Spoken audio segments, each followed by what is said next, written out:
We're about to. Telling you, good lawyers, y'all are making me look good. Well, I already told Dale that we need to get that in, so we have our numbers in order. So Ashley and I make the deal with it then? Well, somebody has to. State Exhibit 69 and State Exhibit 70 are being offered for record purposes only. Any objections? No. State 69 and 70 are admitted for purposes of the record.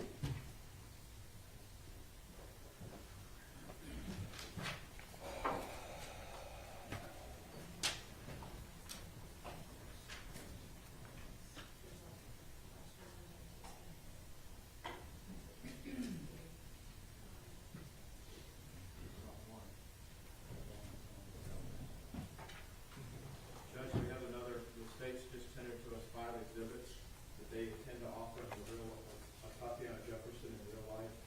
At this stage of the trial, we think that a balancing test would need to be made if the state intends to offer these numbered exhibits.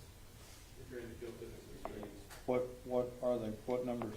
88, 89, 90, 91, and 92. If those are supposed to be offered of us as a picture of the real life of Atatiana Jefferson. Some of them have family members in them and individuals other than herself. We'd ask the court to do a balancing test at this point. Let me see. Just for, since we're on the record, all of these have been previously provided to the defense. I've just now provided them with printed out copies of the 6 that we intend to offer out of the 50 that we were providing. Is this Zion? It is? Okay. I'm sorry, Your Honor, let's correct that. Yes. Zayden, his brother, Yeah. Zion's brother Zayden. State's 91. Who is this?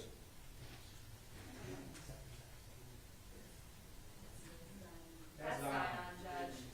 Zayden is his younger brother. Okay.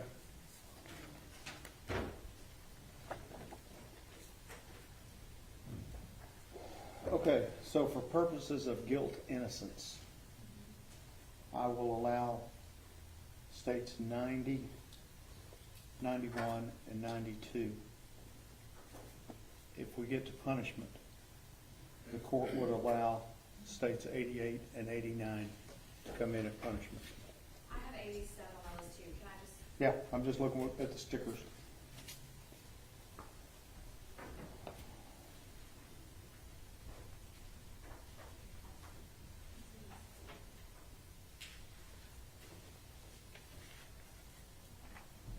Do you have an 87 up there, Judge? No, sir, I was only given 5.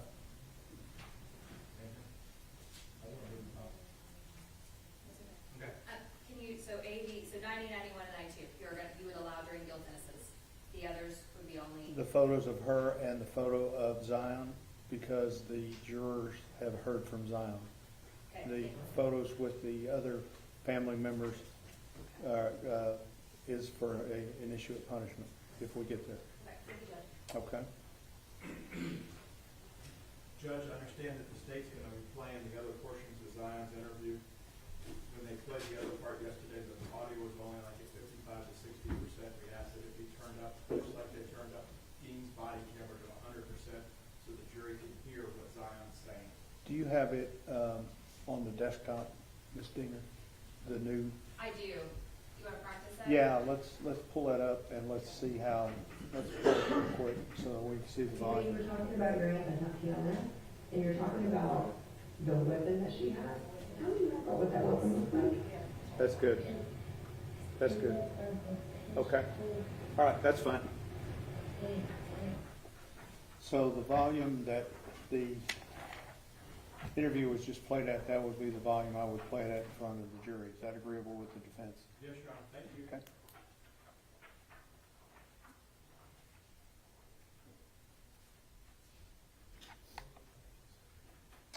Everybody good to go? Defense is ready. State's ready. All right, bring in the jury. Thank you.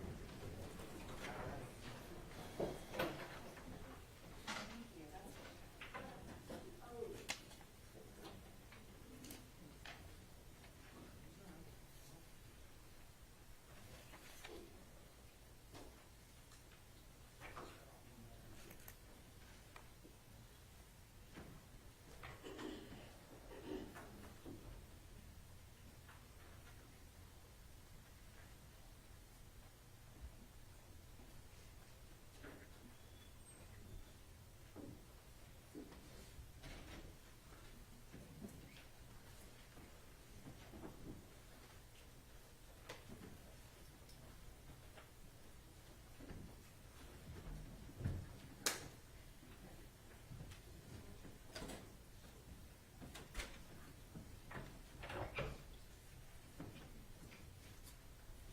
everyone may be seated. Good afternoon. I apologize for the delay. The lawyers and I have been working, okay? Mr. Smith, who do you have next? Your Honor, before the state calls another witness, the state would offer State's Exhibit 116 for all purposes. It is another excerpt from the forensic interview of Zion Carr. It is agreed by both the defense and the state to its admissibility, and we would offer it at this time. Any objections to 116? No, Your Honor. 116 is admitted? Permission to publish using the smart board. Yes, sir. You know, you were talking about your Aunt Atatiana, and you're talking about the weapon that she had. Tell me more about what that weapon looks like. It looked like a pistol. It had like anyone can suck the whole thing of it. Like a gray thing right here. So there's a hole in the front and a gray thing right here. And Excuse me. And you said you thought ammo. Where was the ammo? like it was, one of them was on the floor because she got an ammo thing on the floor. What do you mean she has the ammo thing on the floor? Like she got an ammo on the set, like when they take it out and take it back in. Like she got an extra one and it's on the floor, Where is it on the floor? by the window. By the window. Is it always on the floor by the window, or did she put it there or something else? Always by the door, always by the window. Always by the I window. don't think she could have picked that up. Okay. And you said that she got that weapon out of her purse. Where does she usually keep that weapon? In her purse. In her purse? She used to have a case to put it in, Mm-hmm. but now I don't know what it is, because like, she told me she got a war gun, but she's hiding it from me. Okay. Have you seen any different guns at her house? Mm-mm. Okay. Are you allowed to touch that gun that's in her purse? Mm-mm. What are the rules about that? Don't touch the gun.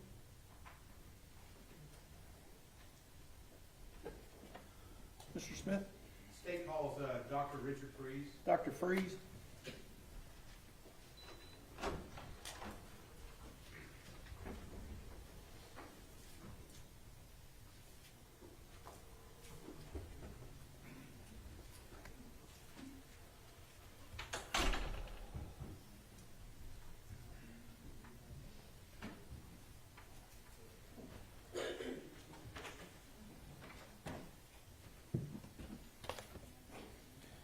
Solemnly swear or affirm testimony given this cause will be the truth, whole truth, and nothing but the truth, so help you God. I so swear.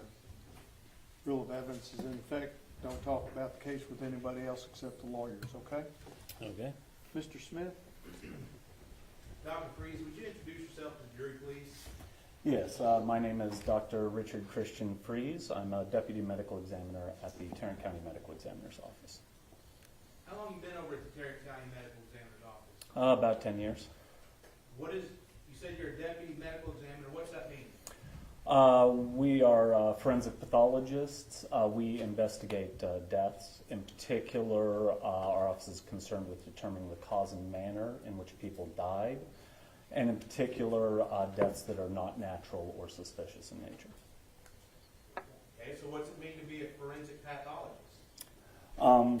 That again goes to, we usually perform autopsies and death investigations into determining the cause and manner of death in individuals. How does somebody become a forensic pathologist? I did my undergraduate training at the University of Texas, Dallas, in biology. Following that, I went on to do my medical training at the University of North Texas Health Science Center here in Fort Worth. I then did my residency in anatomic and clinical pathology at Medical College of Virginia, Virginia Commonwealth University. And then went on to do subspecialty training in forensic pathology. I'm licensed to practice medicine in the state of Texas, and I'm board certified in anatomic pathology, clinical pathology, and forensic pathology. Okay, so how does all that stuff help you be a forensic pathologist? So we use that medical training and knowledge of pathology in our examination of deceased individuals in order to elicit and come to a conclusion as to what caused their death. And you went to medical school? Yes. And so you just, some people become That's correct. So where did you work at before the Tarrant County ME's office? Prior to the Tarrant County Medical Examiner's office, I was in Richmond, Virginia. I worked as a local medical examiner for about 2 years there. And was that your first job out of school? Yeah, aside from residency. Where'd you do your residency? Virginia Commonwealth University Medical College of Virginia Hospital System. So have you testified as an expert, as a forensic pathologist a few times or many times? Many times. All across the state of Texas? Yes, in many jurisdictions. And you've done it in Virginia too? I have not in Virginia. Oh, not in Virginia. And you testified in this courtroom, as a matter of fact, haven't you, Chris? I mean, not necessarily in this actual room, but in the 396th District Court where Judge Gallagher is the elected judge. Yes. Right? So were you working as a forensic pathologist in October of 2019? I was.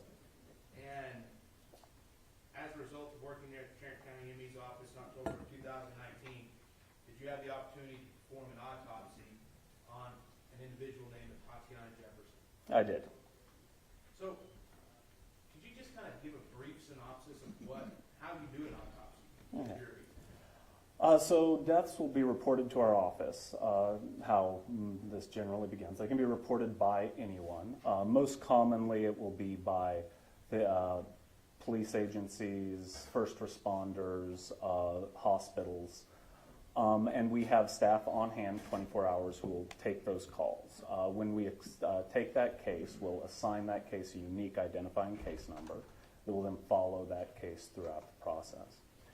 Our investigators will take the call, take down the information regarding that, and then depending upon the circumstances may also actually go out to the location, the scene where the body is at, and acquire additional information, both from individuals who are present for that, perhaps family members or people that might provide medical history or any information about the circumstances. We'll then bring the body into our office. We'll start by performing an external examination where we'll look at the body as it arrives, documenting the clothing that's present, any medical intervention that may be in place from attempted resuscitation. We'll then clean the body off, make general documentations of standard information, hair color, height, weight, things of that nature. And clean the body off and document any injuries, any evidence of disease. Then we'll proceed to do an internal examination where we will open up the body with a standard Y incision and reflect the scalp so we can examine the internal organs and again look at them for any evidence of injury, trauma, or disease processes. During that, we'll collect specimens as necessary for additional testing.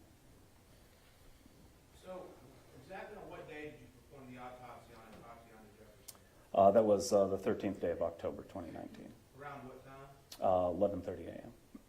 So, whenever you began the examination, what did you find on Atatiana? Most prominently was she had sustained a gunshot wound to her torso with an entry wound in the left upper chest. Were there any other injuries on Atatiana? On the outside. On the outside, there was what we refer to sometimes as pseudo-stippling or fragments from glass that had embedded in her skin. What? Okay, you said that. Could you walk us through what is pseudo-stippling? When a bullet is discharged from a gun, not just the bullet leaves the gun. As the gunpowder is ignited and propels the bullet out of the barrel, we can see other stuff sometimes is projected with that. Gunpowder, soot from the combustion of the gunpowder. And if an individual is close enough to the barrel, that may be deposited on the skin, and it can give a pattern. We'll describe whether soot is present if we have that, or a stippling or tattooing pattern from the gunpowder striking the skin can cause a small defect and perhaps even embed in the skin. In cases where we have the bullet may strike another object before it goes on to strike the individual, portions of that object can break off and travel in the direction as well. and those can also deposit themselves on the skin and cause defects. So what's the difference between stippling and pseudo-stippling? Stippling is the term we use for when it is caused by that gunpowder, and pseudo-stippling is a general term for something that may appear like that, but is caused by something other than gunpowder. And in researching this case, to prepare for your autopsy, did you learn that the projectile bullet had in fact passed through a plane of glass? Yes. So you expected to see this pseudo-stippling? Not necessarily expected. It is a possibility. Obviously, there's a lot of additional variables, just like with, you may see that deposit, the stippling from a gun deposit if they're close enough. You will also only see that if the individual is close enough to the object for those to travel and strike the individual. Were there any other external injuries? No. Well, I mean, there was a IO needle in the shin, right? There was medical therapy present, yes. Medical therapy present, the two punctures on the lungs and the one on the shin, but you don't consider that external injuries? No, I would generally will list that under my autopsy reports under medical intervention. So what was your next step in the autopsy of Atatiana Jefferson? Following the external examination, then proceeded to the internal exam to document the injuries in the wound path of the bullet, and to recover the bullet. There was no exit wound present externally, and X-ray revealed that a bullet was identifiable on that. What did you find in your internal examination? So the bullet passed through the muscle and the soft tissue of the chest wall, and proceeded in, perforated, went through the heart, the diaphragm, injured the liver, the right kidney, and then ended up in the right back with a small fracture of the right 12th rib, and next to that the bullet was recovered. Now, approach the witness, Your Honor. Yes, sir. If you would please, would you look at State's Exhibits 71 through 87 inclusively, just to yourself without showing them to the jury?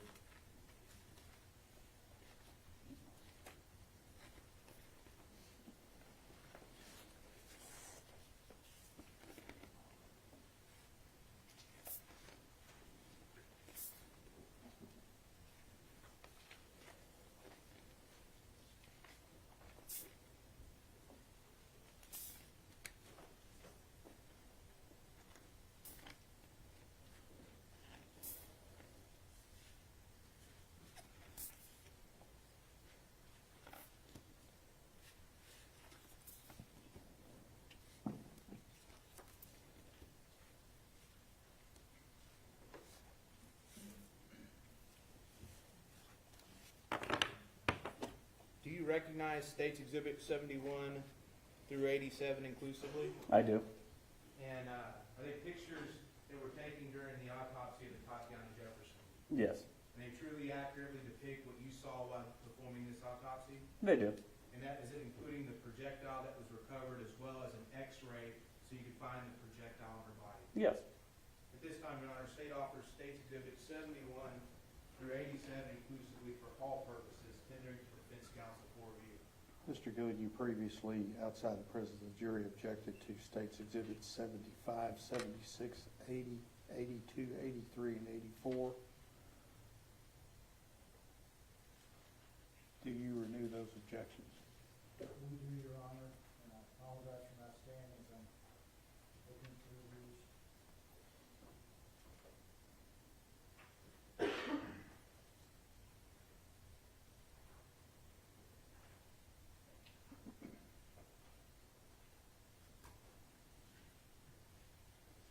So other than those photographs, do you have objections to any of the remaining photographs? No further objections, Judge. And you renew your objections previously? We do. All right, those are overruled.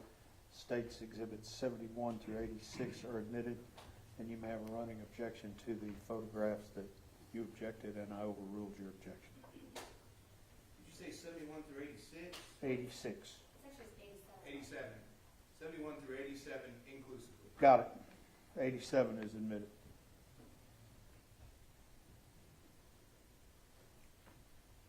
Permission to publish Yep. using the smart work. Yes, sir. Yes, sir. All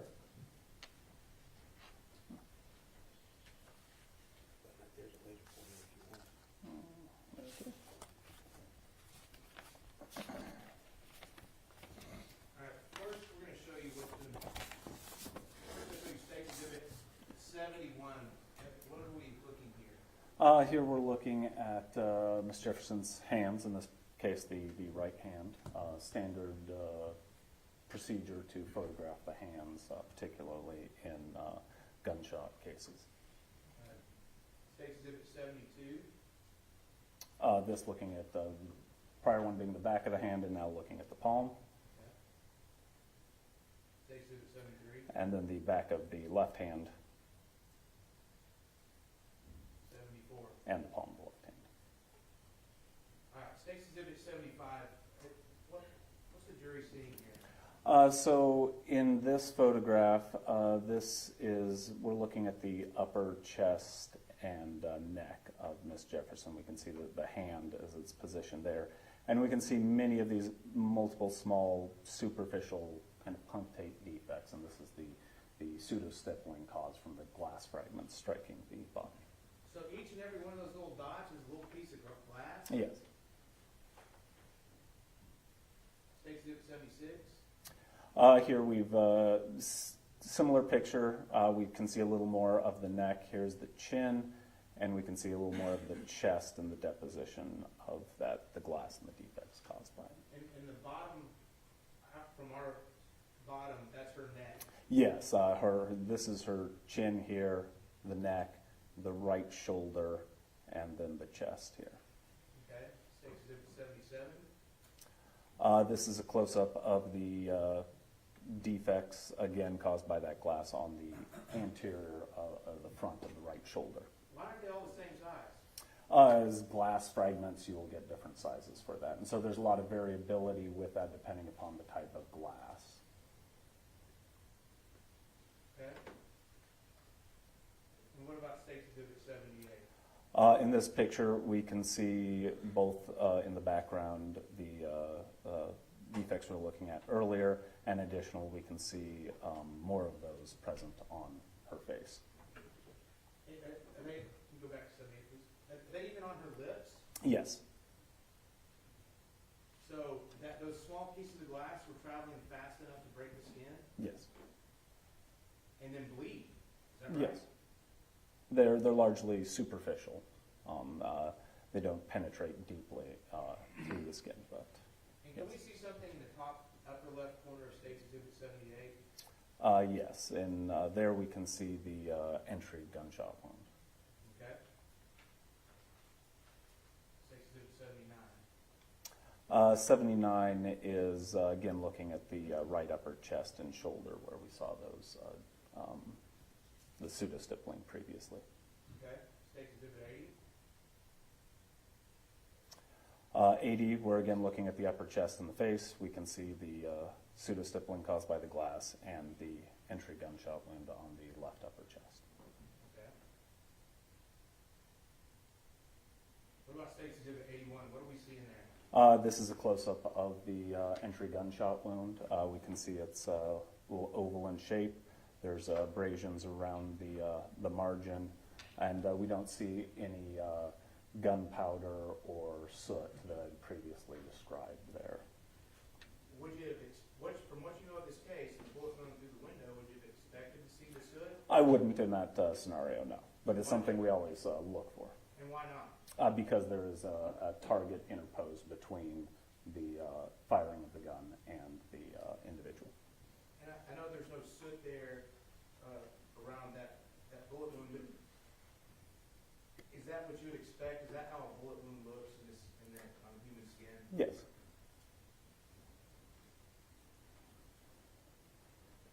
State Exhibit 82.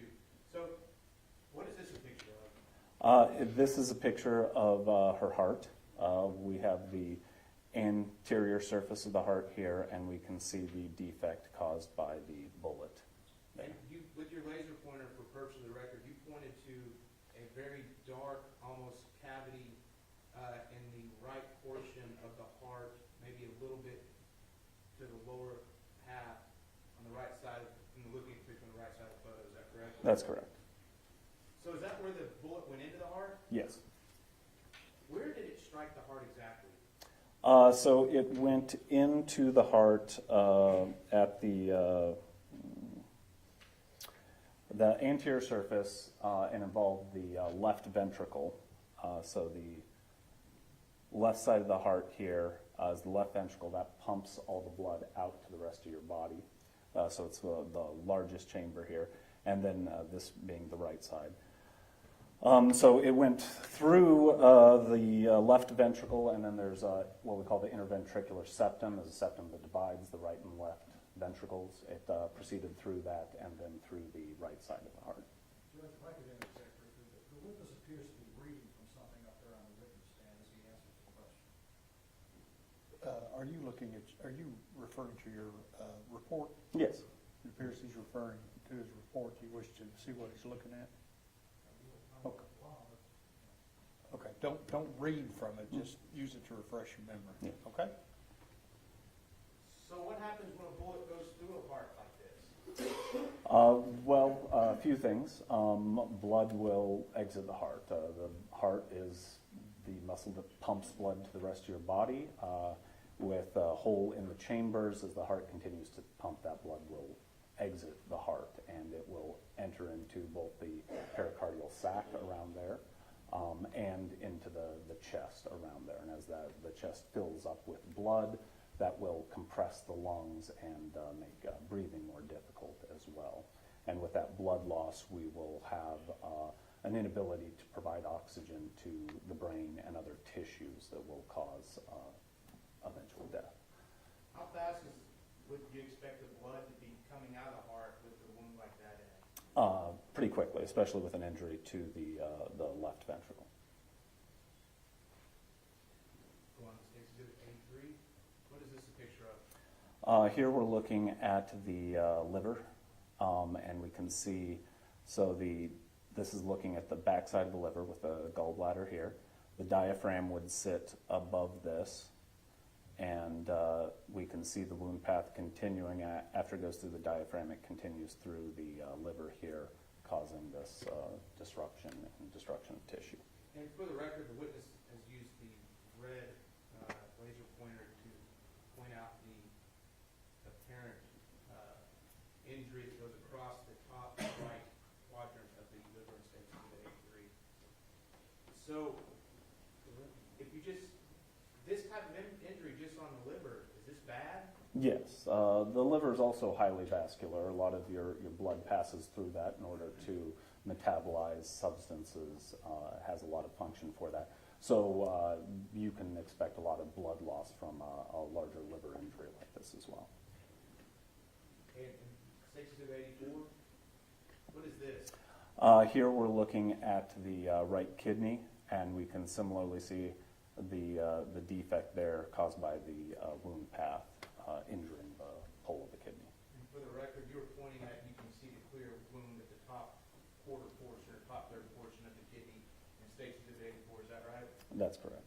So, what about just this wound itself? Could this be a fatal wound? Yes, it can. A lot of blood, when it leaves the heart and is pumped down through the aorta, blood will then go off to the kidneys, and the kidneys also serve as a filtering function for that. Because of that, a lot of your blood volume, when it is pumped, goes through there, so you can have extensive bleeding from kidney injuries. And so this may sound like a dumb question, but the human body is filled with blood. Why? I mean, is it bad when there's blood where there shouldn't be blood? Yes. And what I mean by that is it good to have just free-flowing blood in the chest cavity? No. It presents two problems. One, again, just the loss of blood. If you don't have it in your vasculature in order to provide oxygen and nutrients to your tissues, that will, cause damage to them. Will frequently refer to as hypoxia, the lack of oxygen being delivered to those tissues.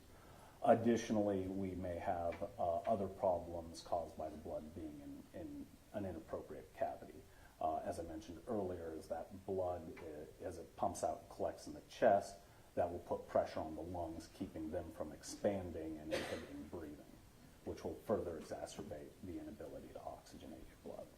So would you be surprised if earlier in the trial, a paramedic had said they had worked on Atatiana Jefferson for 20 minutes and she never breathed on her own, That wouldn't surprise me. and they never had a pulse, That wouldn't surprise me either. and they never had an electrical reading from the heart? Again, I wouldn't be surprised by that. This is a very a lethal wound. That makes these states into 85. So what is State's Exhibit 85? This is the bullet that was recovered from her back. Okay, is that normally how bullets look whenever the actual projectile, when you see them after they've been shot? That's not uncommon depending upon the type of ammunition. Many types of bullets are designed to kind of open up to disperse the energy into the individual and keep from penetrating through and striking someone else. Okay. And State's Exhibit 86? This is the bullet from the side. And is that kind of a better picture of it opening up so it kind of disperses that energy? Yes. And then State's Exhibit 87, what is that? This is the radiograph or X-ray of, particularly we can see the pelvis hair, the bottom of the rib cage, and the bullet on the right side. So, after Atatiana was shot, and that bullet traveled the way it did she have any chance at surviving that wound? These are very devastating wounds. I would not expect somebody to survive them. So, your heart's above your liver, which is above your kidney. How would you explain the bullet traveling in that path? So when we describe directions of wound paths, we will generally describe them in a standard anatomic position, where an individual is standing face forward, arms at the side, palms out. And then we'll describe in that position as going from the back to the front, right to left, etc. I can't tell you what position an individual was in when they were shot. Based off that, that's why we standardize that. But would it be consistent with someone who's maybe leaning forward? Yes, there's a downward trajectory for that, so that's a frequent scenario we'll see with downward trajectories, that if somebody is leaning forward would explain that. Well, would Atatiana have died quickly with a wound like this? Yes, it would be pretty quick. Well, if we've seen some body camera footage that showed her groaning and moaning, did that surprise you in any way? No, that wouldn't surprise me. Well, why is that not surprising? It wouldn't necessarily be immediate, with the injury to the heart, it is going to take some time for that blood to leave the body. The lack of oxygen delivered to those tissues and subsequently brain function and the shutting down of the body will take some time. Have you ever heard of a term called agonal breathing? Yes. And what is that? That's frequently a term used to describe somebody's kind of final breaths while dying. As the brain is shutting down, you may even continue because it is a lower, breathing's a lower function, a more essential function in the brain. That'll continue for longer after other regions of the brain may no longer be viable. So, taking a gun, pointing it at somebody, pulling the trigger, is that an act really dangerous to human life? I think so. I mean, it clearly was in this case, wasn't it? Yes. It's another term of art, what does cause of death mean? So cause of death is what we use to describe the injury or disease process that caused someone to die. Common examples of that might be a heart disease. What was your finding the cause of death in your autopsy of Atatiana Jefferson? It was a gunshot wound of the torso.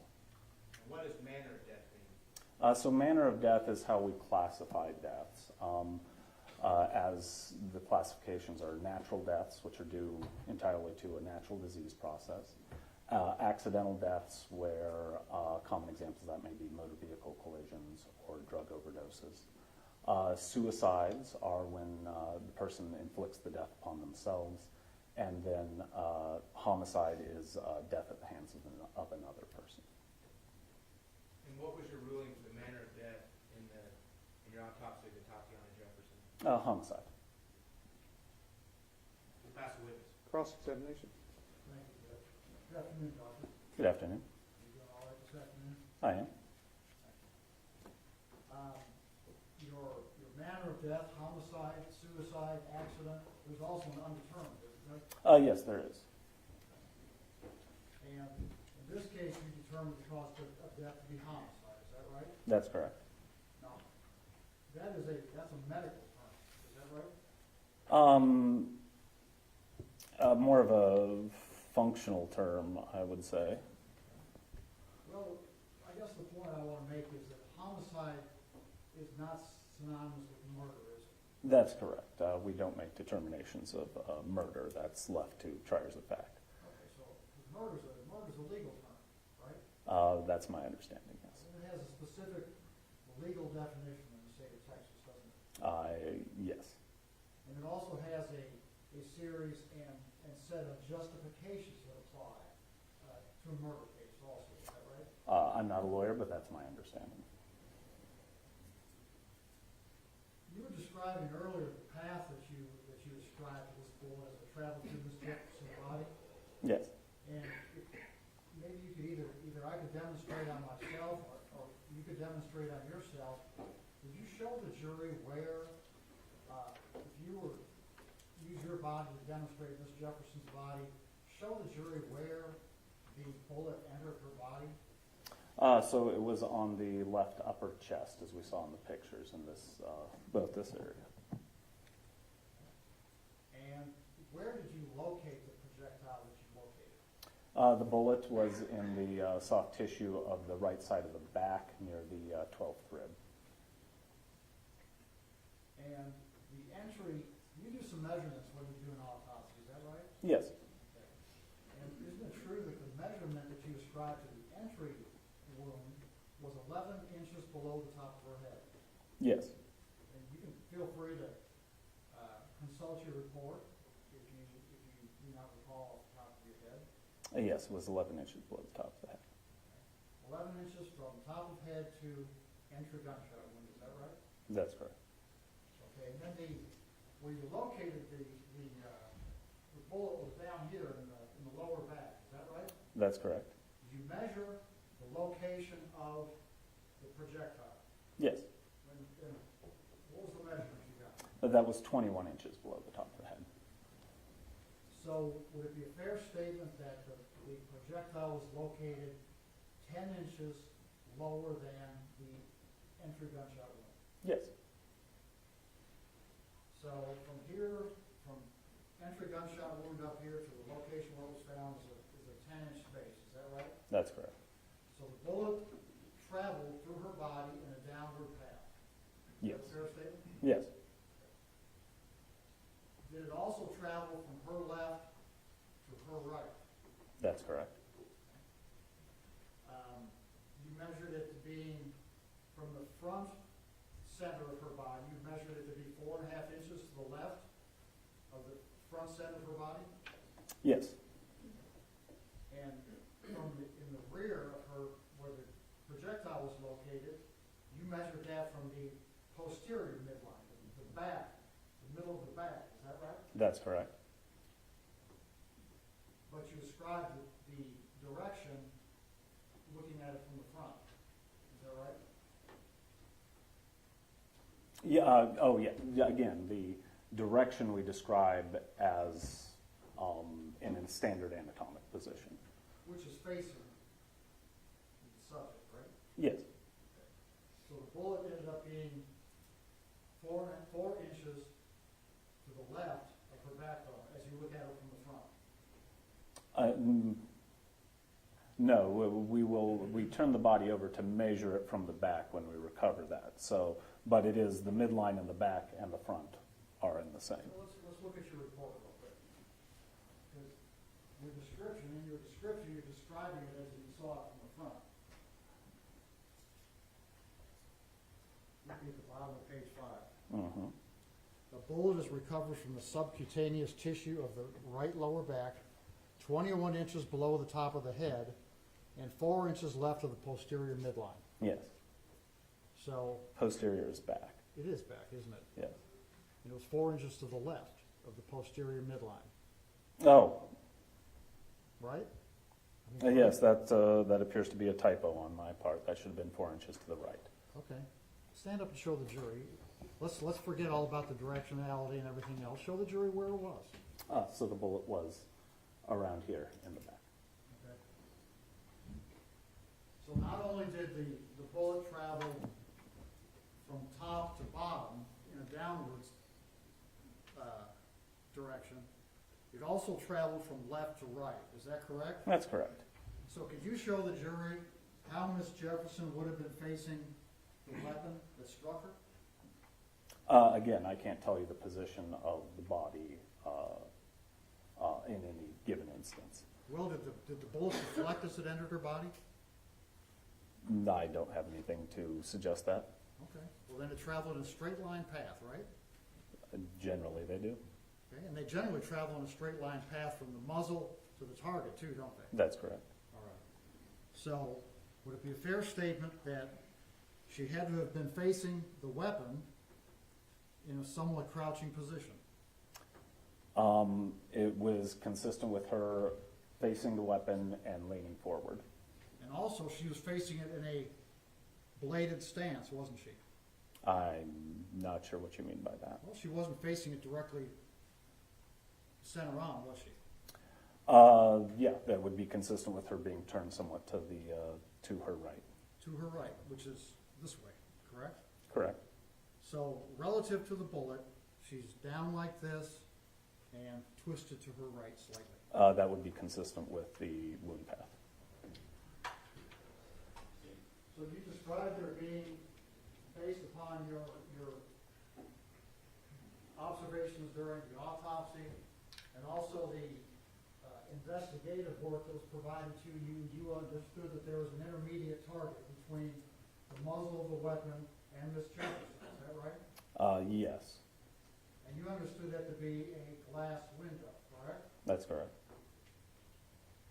So, based upon your testimony, tell me if this is a fair statement, that the glass window stopped whatever gunpowder was ejected from the muzzle of the weapon. Is that right? That could be. That'll depend upon the distance of the firearm from the window. But that's certainly a glass window would do that if the firearm was close enough to it. Yes. But then also at the same time, when the bullet entered the glass window, it created a fracture in the window, which caused the window to shatter and create these particles that we see on Miss Jefferson's face and upper torso. Yes, that's correct. And it would be a fair statement that based on the laws of physics, that when the bullet entered the window, that the material spread out in a cone shape from the window. That's a common understanding of that, yeah. So that from a small defect in the window, the size of a bullet, that's how it got in the larger pattern on Miss Jefferson's body. Is that right? Yes. Would you be able to make any statement as to how close she is to the window when she suffers the gunshot wound? No, I wouldn't.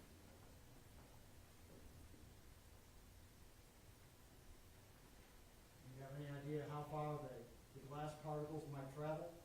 No, there's a lot of variability depending upon particular targets, interposed targets, and there's a lot of variability even in like different types of glass, and I'm not familiar with those studies. Well, in a case like this where you could open up your inquest and autopsy and order that the window be delivered to you, is that right?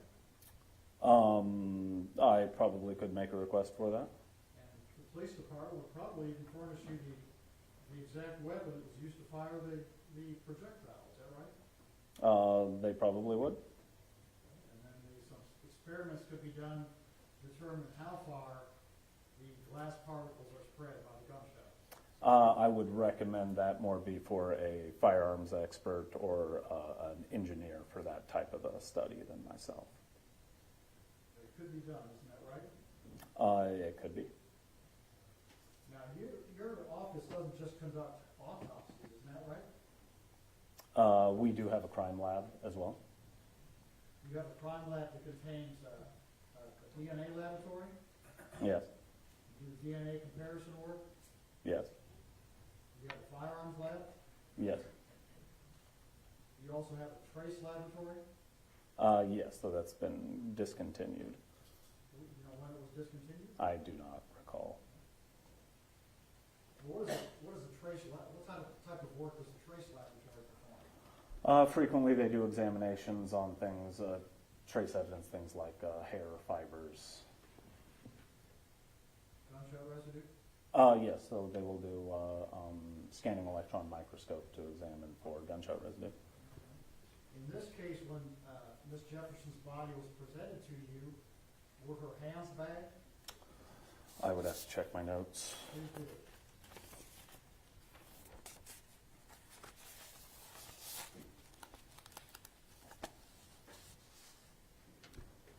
I don't show that they were.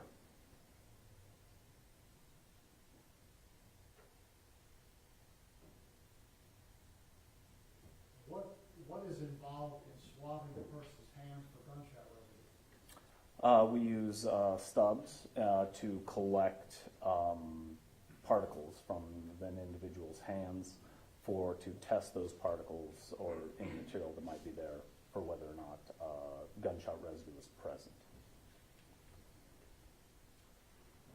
Was that done in this case? The stubs were collected. I did not. We leave that to the police to whether or not to run them. And what kind of evidence can those SEM scanning electron microscope stubs reveal? They are used to detect the presence of gunshot residue. And that can tell you whether or not the person was in proximity of a handgun, is that right? Not exactly. Interpreting gunshot residue is very complicated.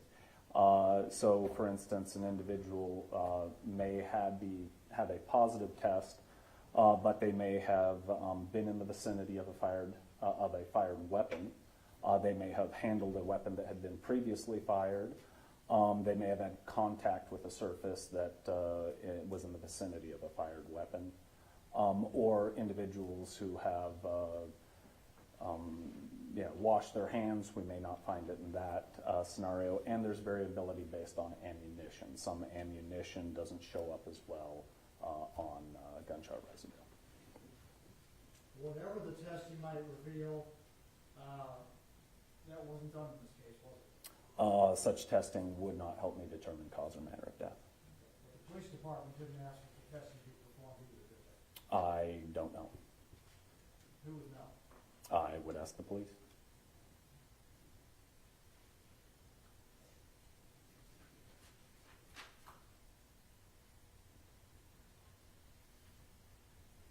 Ms. Jefferson, she had evidence of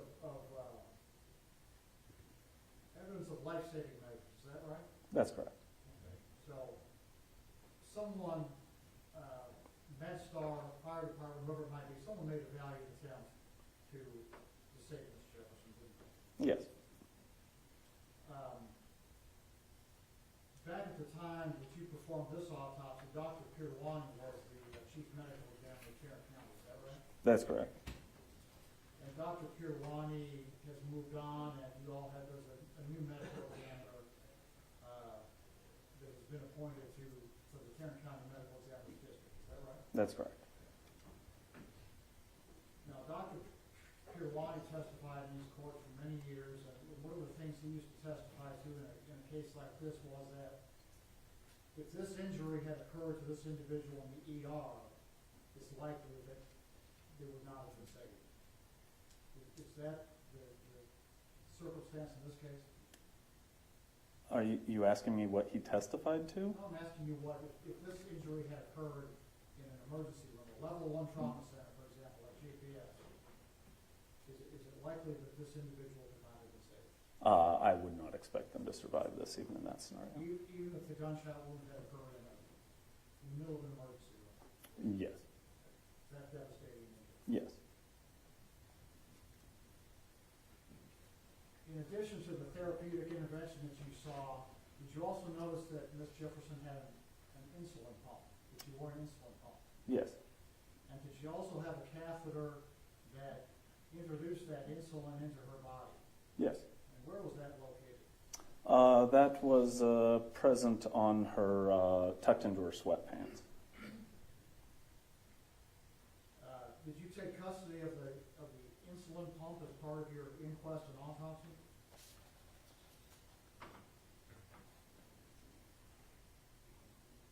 Yes. Did you take any steps to download does the insulin pumps typically have a memory device of some kind? Some, it depends upon the model. Did you inspect this one to see if it had memory? I did not. Did you ask anyone to attempt to download the data? I did not. That it may or may not contain? I did not.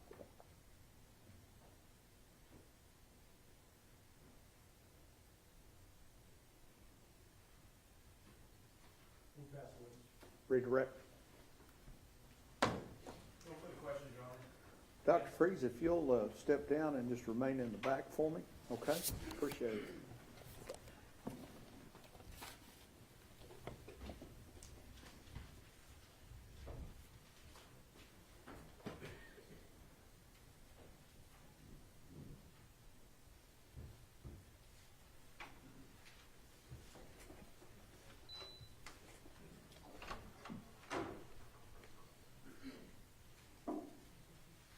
Who do you have next? Ashley Carr?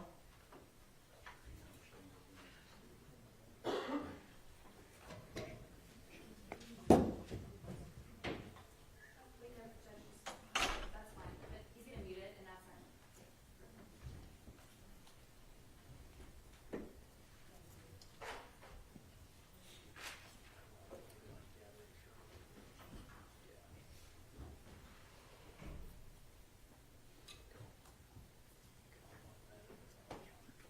Can you raise your right hand for me?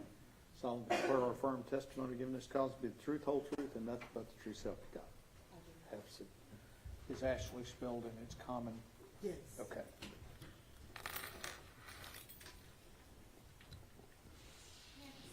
Ms. Diener, whenever you're ready. Good afternoon. Good afternoon. How are you? Okay. Turn to the jury introduce you. My name is Ashley Carr. I'm the oldest sister to Atatiana Jefferson. Tell the jury a little bit about y'all's family. Let's start with, are you the oldest sibling? Yes. All right, and I know I'm not supposed to ask a lady this, but how old are you? 38. All right. And do you also have other siblings besides Atatiana? Yes. Okay, tell us about your other siblings. What are their names and how old are they? After me, it's my brother Darius Carr. He's 34. Then after him, it's we have a sister named Amber Carr, who is 33, and then Atatiana would have been 32 this year. And is it Darius, is he over there behind me or my left side? Yes. He's been here all week. Yes. All right, and Amber, she's also been here all week. She's also in a wheelchair, is that right? Correct. And that's Zion's mom, you said? That is Zion's mother, And so, y'all's mom was who? Yolanda Carr. Tell me where you guys grew up. In the neighborhood of Dallas called Oak Cliff, Texas. And when did y'all live there and pretty much raised there your whole life? Yes. And where did you go to college? I received my Bachelor's of Science in Mathematics from Texas Southern University, and I also have a Master's of Science in Finance from the University of St. Thomas in Houston. You have a bachelor's in mathematics? Yes. That was my worst subject. That's why I became a lawyer. So what do you do now? Currently, I work for Deloitte as a engagement financial advisor. And so just your day-to-day, are you working like a 9-to-5 job? Yes. Okay. And what does that mean exactly that you said? What's your specific title? I'm an engagement financial advisor. We have clients that hire us to make sure that they have whatever projects they have, that we make sure that they stay on budget on all parts. So you'll grow up in Dallas, so tell me about Atatiana. Where did she go to college? Atatiana graduated from Xavier University, I think in like 2014. So right after college, where did she go? She move immediately in with Yolanda or go somewhere else? After college, Tay came home. She moved in with my mom, and she stayed there for maybe like a year or so. And then she moved out to, wanting to have her own wings. But then when we started getting, our mother started becoming ill, she decided that it would be best for her to move home to help my mother, because it was a long drive from Dallas to Fort Worth of her coming out here to help, as well as for her to start saving so that she can go to medical school. You know what kind of doctor she wanted to be? She wanted to find the cure of diabetes, because she's had it since she was very young. So she moves in with mom, you said in 2015 or so? April of 2019. 2019, because Uh-huh. she moved in. She moved, yeah, she moved in, moved out, moved back in. So April of 2019 is when she had moved in, before this happened. Mm-hmm. But we're getting pretty far off of relevance and into a matter of the subject of murder, we're moving very forward. All right, let's kind of move on a little bit. And Your Honor, I came to ask her about the neighborhood and the house. which is That's fine, directly that's relevant fine. to this case. Yeah, that's fine, but what I'm saying is, let's move on. Okay, so asking you about when she moved into that house, are you familiar with that particular neighborhood? More familiar now. Okay. Throughout the course of this trial? Yes. All right. During the time when this happened in October, were you living outside of Fort Worth or where were you living? I live in Houston. Do you still live there? Yes. All right. Okay. So inside of that house in October of 2019, who all lived there? Atatiana, Zion, and my mother, Yolanda. How long had Yolanda, your mother, been in the hospital before this happened? About a couple weeks, because Amber was in hospital as well. Amber's in the hospital, your mom's in the hospital, and so who is taking care of Zion those few weeks that that's happening? So Atatiana is taking care of Zion. Is she working during that time? Yeah, she works at home. She worked from home. All right. And so did you hear Zion testify? Yes. And were you familiar, and if you're not, that's okay, were you familiar about the use of the front door or the side door in that house with the family? Yes. Okay. Tell me about that. Tell the jury about that. My mom's side door is always open. It was one of those, you just pull up and come on in type house. Would she leave the door unlocked? Yes. Would she keep that front door shut? Yes. May I approach with John? Yes, ma'am.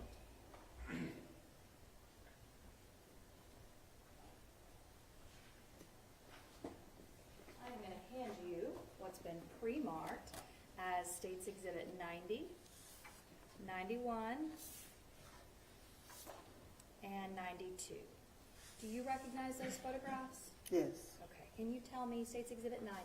Who was that? Atatiana. And States Exhibit 91, who is that? Atatiana and Zion. And who is this little boy over here? This is our cousin slash nephew. Well, that's my nephew. I don't even know. Wait. I'm sorry. I think we have the wrong photograph. I thought that was Zion. This is Zion. It is Zion. Okay, I'm sorry. Yes, sir. Go ahead. May I proceed? Thank Yes, you. go ahead. And then, I'm sorry, I didn't want to cut you off. You said Zion, Tatiana, and then who is the other boy to the left? Our little cousin, DeLeon. And then 92, what is that? Tatiana at her graduation. Okay. Is that graduation from high school or from college? College. Do these all fairly and accurately depict Tatiana in the way that she looked as an adult, close in time to when this happened? Yes. And tell me, States Exhibit 90, do you know where that was taken? Yes. Where? In San Diego. We had did our first siblings trip to San Diego to see our brother, because that's where he's currently stationed in the Navy. Your Honor, we offer States Exhibit 90, 91, and 92. And these have been previously shown to the defense counsel and provided.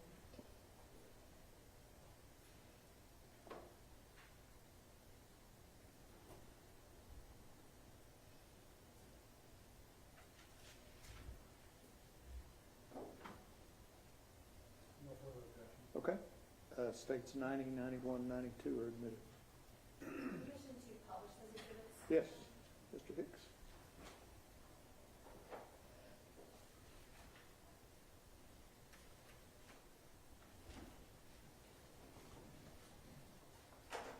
Looking here at State's Exhibit 90, you said that was a trip to San Diego? Mhm. Is that a yes? Yes, I'm sorry. That's okay.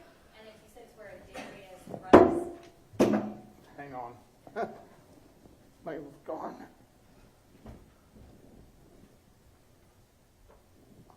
thank you, Judge. You said this is where your brother's stationed? Yes, What branch of the military is he in? he's in the Navy. So the siblings all go? Is it all of you guys that go? Yes. And when was that? The summer of 2018. Now looking at State's Exhibit 91, who are we looking at here? Zion and Atatiana. And the little boy to the left, is that who you This said? De Leon. And now State's Exhibit 92. That's Tatiana at her graduation from Xavier University. Are these hard to look at? Sometimes. I'm going to pass it, Sean. Cross-examination. Judge, Ms. Carr, we don't have any questions.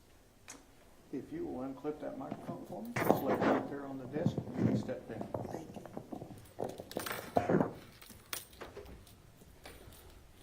Councilman Gallipour.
Outside of your presence. So if you'll retire to your jury room and I'll come back with some other instructions, okay? Thank you very much.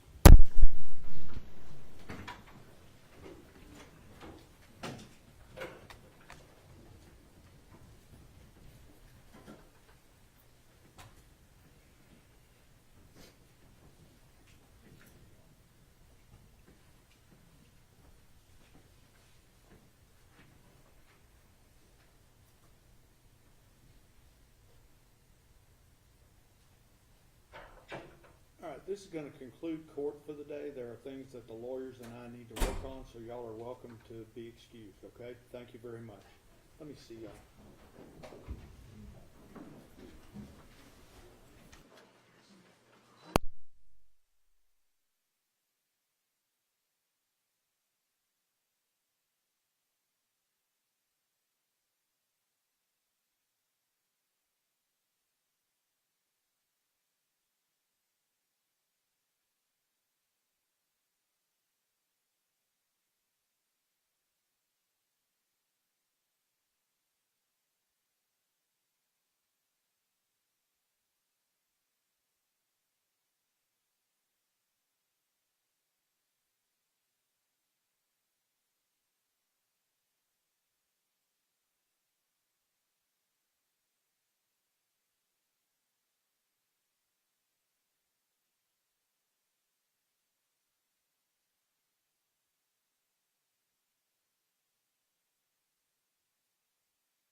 one of the purposes for drawing those samples to do toxicological screening. It is. And was toxicological screening performed on the samples taken from Ms. Jefferson's body? It was. And was the forensic toxicology section of your office publish a report regarding their findings when they do the screening? They do. Let me show it's been marked as Defendant's Exhibit number 32 and ask you if that is a copy of the report that was generated by your office, the toxicology section of your office regarding this case. It appears to be. And does the Defendant's Exhibit 32 reflect that Ms. Jefferson had a quantity of methamphetamine and amphetamine in her femoral blood sample? It does. Judge, for purposes of this hearing, will offer Defendant's 32. Any objection for purposes of this hearing, Can I see it real quick? or for purposes of the record even? Sorry, Bob, if I get it from the witness. No objection for the purposes of the record, Your Honor. Okay. Defense Exhibit 32 is admitted for purposes of the record.